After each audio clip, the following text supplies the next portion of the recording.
Kia ora koutou katoa, ko maunga reiti maunga, ko ai taiki te awa, noa ingarani, ahi tareiria, te iwi, e te tamariki e mokopuna, no tamaki makauro aho, ko Blatchford, toko ngō whānau, ko Phoenix, ingo aho, no reira, tēnā koutou, tēnā koutou, tēnā koutou katoa.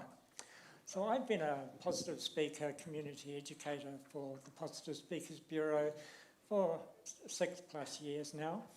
And one of the things that I've absolutely loved about it is that we get to see our mission of eliminating stigma and discrimination through education around HIV happening in real time. I often walk into a room where I'm the first positive person they've ever seen, spoken to. They've never talked about HIV, they either have no information about it whatsoever, or they have 30, 40-year-old misguided misinformation handed down from generations. So I walk into a room and there's usually a lot of confused looks or people a bit slumped, and by the end of the talk there's an open conversation happening. There are questions, there are smiles, there are relief on people's faces, and it's an incredible thing to see. But along with being a community educator, there is the byproduct that you also get educated, and that's what I want to talk about today. Today is a significant day for me, and I'll talk a little bit about that later on. But because of what today means to me, I want to talk a little bit about my journey and facing my own ignorances, the things that I've learned, the people that have taught me things, the ways in which I've grown through this experience. So I want to take you right back to the very beginning. The day that I joined the recruitment seminar to become a positive speaker, you go on a 4-day seminar and you meet the others, you learn about each other, you learn how to become a speaker. Now, I've been positive for about 15 years at that stage, so I thought I knew it all about HIV. My journey was a very me sort of journey, filled with all sorts of anger and bitterness and confusion, and it hadn't been easy. But I rocked up to this seminar ready to find my voice and learn how to use it. And even though I knew a lot about HIV, and I knew my HIV 101, which was HIV is not a gay disease, is not gay cancer, I walked into that room fully expecting a room of gay men.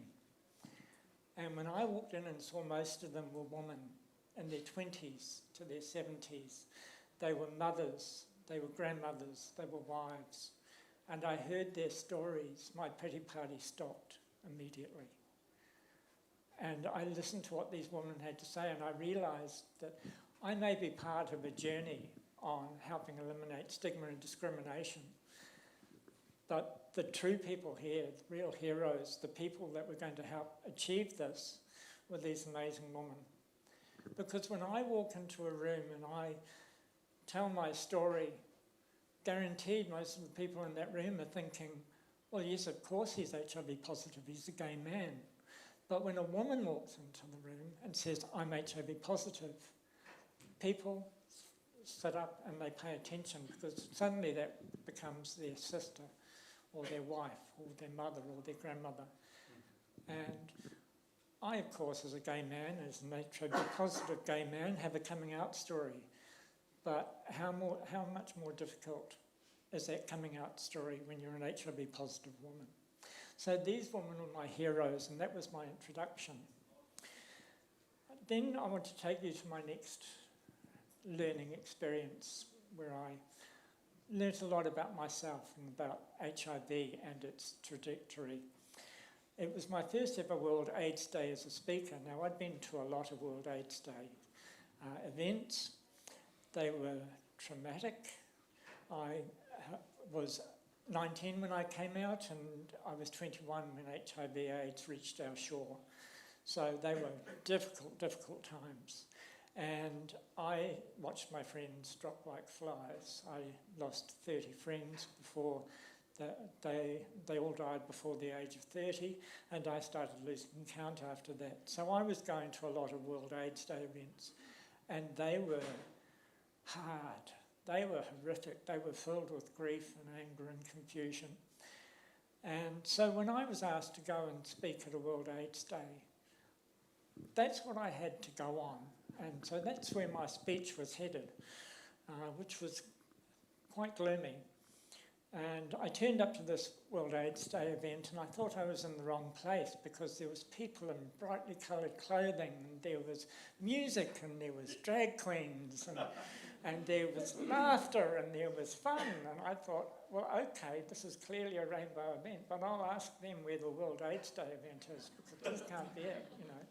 And it was. But as I stood there and I listened to what they had to say, and I listened to their stories, and I listened about the message, about U equals U, about ending HIV, about the advances that had been made, about the challenges that we had overcome and where we were going, I realised that it wasn't them that hadn't got the memo about World AIDS Day, it was me.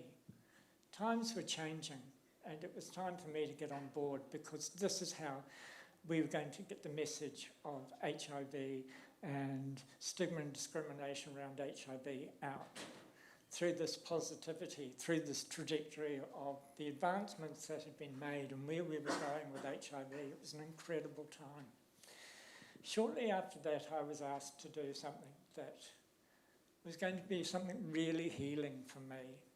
I was asked to speak at an AIDS quilt handover.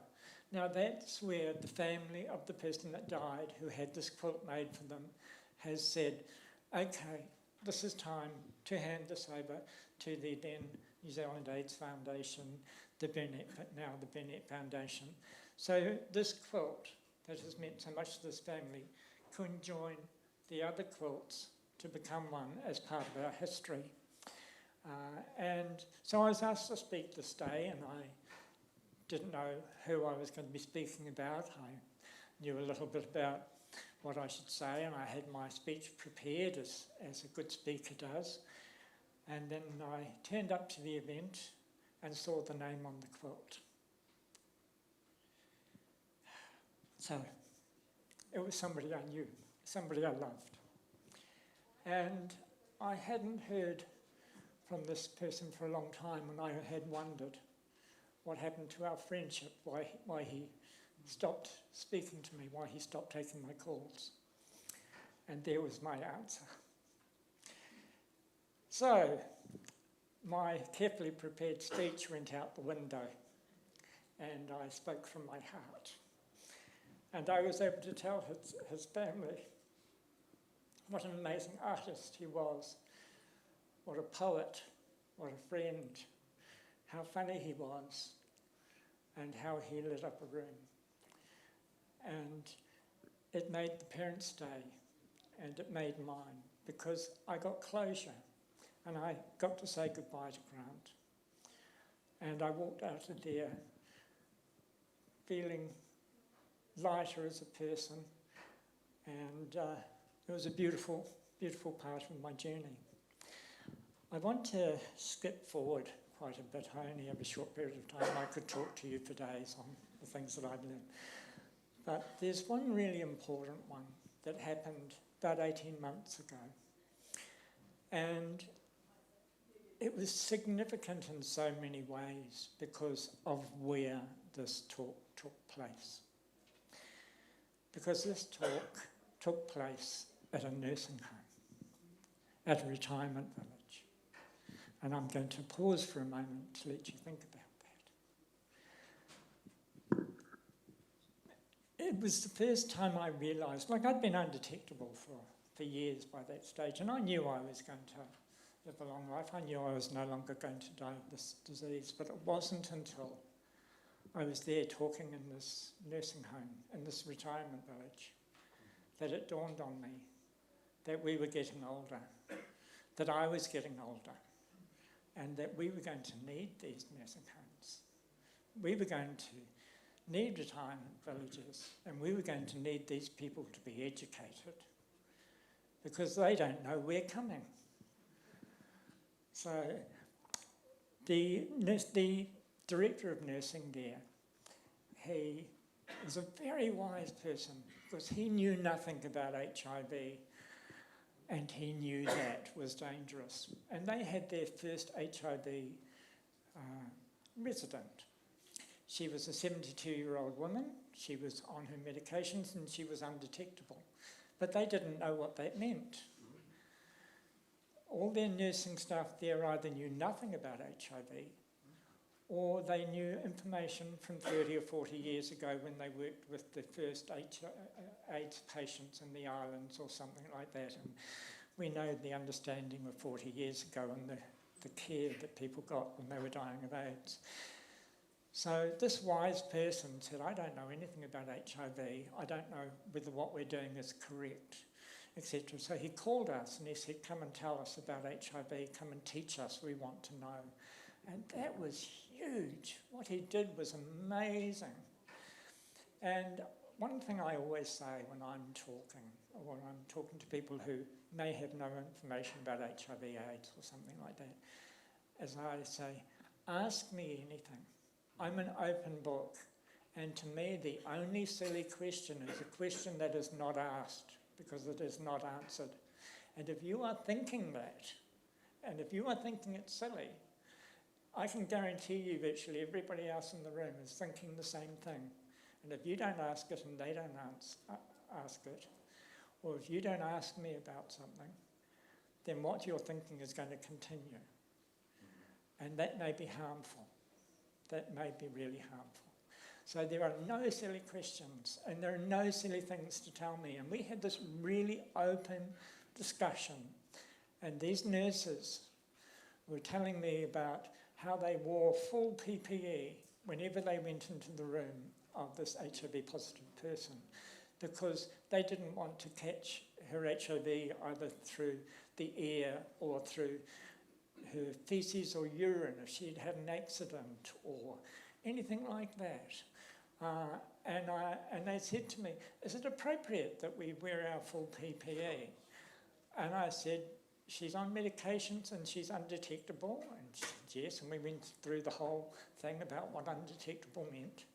And I had to explain that you can't catch HIV/AIDS from urine or faeces or sweat, or they were worried about giving her a shower if it splashed off the water of the shower and things like that. And I said, no, this is not possible. And I said, do you wear your PPE gear for all of your residents? And they said, no, just her. And I said, if you're doing that because you don't want to get splashed with urine or faeces or shower water or whatever, great, that's awesome. But if you're doing that to protect yourself from getting HIV, please stop it immediately. Because it's not possible for you to get HIV from this person. She is undetectable. She is taking her meds regularly. You have as much chance of getting HIV off one of your HIV negative patients as you do off your HIV positive one who is undetectable. So please stop that behaviour immediately because that will be making her feel the stigma and discrimination. And that wasn't their fault. They weren't doing it on purpose to make her feel bad. This wasn't a hurtful discrimination. It was just they didn't know what they didn't know. So I was so thrilled that they asked. And when I walked out of there, I realised so many things about the future of HIV, the future of HIV education and healthcare. And I also realised I was really close to needing a nursing home because I was getting old. But lucky me, I am married to the most amazing man. We have children and grandchildren. And if any one of those puts me in a home, I will disinherit them immediately. But we're not all that lucky, we're not all me. And a lot of us who are in the rainbow community or who are HIV positive don't have the people in their life that I have. So we are going to need those nursing homes. So they are going to need the education. So that brings me to today. And why is today significant? It's because it's the last live talk that I will give in New Zealand. Next week, my husband and I go to live in Australia to join our children and our grandchildren, who we have missed for a very, very long time. So this is the last live talk that I will give. And because of that, I want to end with a few really heartfelt thank yous. Firstly, to Body Positive and Mark Fisher for always including the PWI and the PSB in all of their events to give us the visibility we need to do what we need to do. So it's such an important relationship. Thank you, Mark. To the once was New Zealand AIDS Foundation, the Burnett Foundation, who again always include us in their events, in their interviews, and their podcasts. I have been part of many various interviews and events and talks with the Burnett Foundation. And I love that relationship and I appreciate it so much. And a special thanks to Rodrigo, to Alex, to Blaze, wherever you are. Hello, beautiful. I love you guys so much. What you do inspires me and will always inspire me. And you have my heart and I take you with me. To the PWI, Positive Women's Institute, and the PSB, when you came into my life and I came into yours, you changed my life. You took a broken man and saw his potential and showed him how to use it. I have friends for life, people who I will always love and adore. You are my family. With a special thanks to Jane Brunning, CEO of PWI and the PSB, who was the one that saw potential in the broken man and thought I could use him to change the world. To Judith Mikaki-Youngay, my mentor, who after watching a few of my talks said to me, "You're ready to fly solo." And it scared me shitless, but she knew what she was doing, and we've always been there for each other every step of the way. It's an amazing relationship. To Abby Leota and to Kit Harding, my facilitators at PSB, who have been so encouraging for what I have been doing and to have been so appreciative and thankful. And it's me who's thankful. To my doctors at the ADHB, especially to Dr. Rupert Hardy and to my nurse specialist, Rebecca Henley. I love you. They took me from a very broken, very ill, critically ill man, and they've seen me at my worst and my sickest, and they've seen me at my healthiest and my most productive. And that was a long journey, but we did it. To a very special woman who was the first ever person to give me a hug and say it's going to be all right when straight after I was told by a doctor that I was going to die and to plan my funeral. To Karen Ritchie, Mama Karen, to us all, to many hundreds of us gay people without family.